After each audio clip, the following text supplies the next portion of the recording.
Hello, and welcome once again to me showing off the progress I've made in my game. So, you'll notice that unlike last time, there was a room here and some batteries here. I will get to those two things later, but first I want to show off these doors. Gave me quite a bit of trouble, but I eventually figured them out. Pretty simple. Click them, they open. Click them again, they close. This one opens that way. There's also this one, which is not going to appear in the final game. This was just kind of a test of another thing for another project later.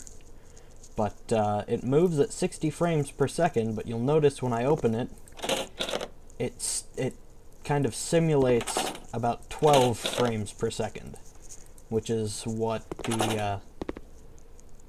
the frame rate the Lego Movie was kind of going for. So, got kind of a stop motion-y look to it. So, that was cool. That was just kind of a thing I did just as a test to see if I could get kind of a stop motion effect in Unity. So here's this little room. It's kind of dark, but you'll notice these strange white rectangles on the ceiling and this other strange white rectangle next to the door. I'll get to that in a little bit, but first I want to show you this. Pretty standard exit sign. It's currently not turned on. But the wonderful thing about that is, if I grab this, I can stick it in there, and now it's turned on. Then if I click this rectangle, the lights turn on. I still need to model and animate the light switch and the light fixtures, but I'm honestly really proud of this. Gave me a lot of trouble trying to figure out how to do this in such a way that specific rooms were tied to specific switches.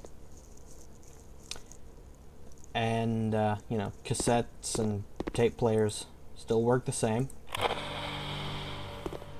I also went very far out of my way to make sure of, well, a couple things regarding batteries and exit signs. First of all, you cannot cram a battery into a tape player. You just can't do it. And I really need to add some sort of reticle. You cannot cram a tape into an exit sign. That was less than a line of code to make sure of those two things, but I figured it was important. The other thing is, once you've put a battery in an exit sign, you can't take it out. And that is 100% intentional. Because there are going to be a lot of portions of the game where the player is in total darkness, save for the light of these exit signs.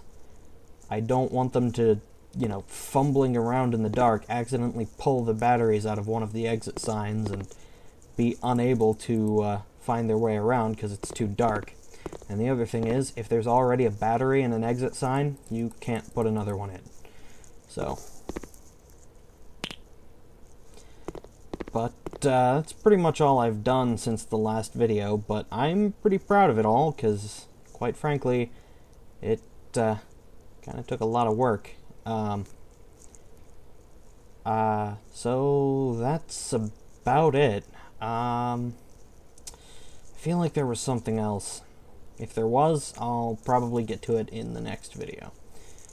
So, until then, I hope you've enjoyed this little sneak peek at my progress in developing this little game.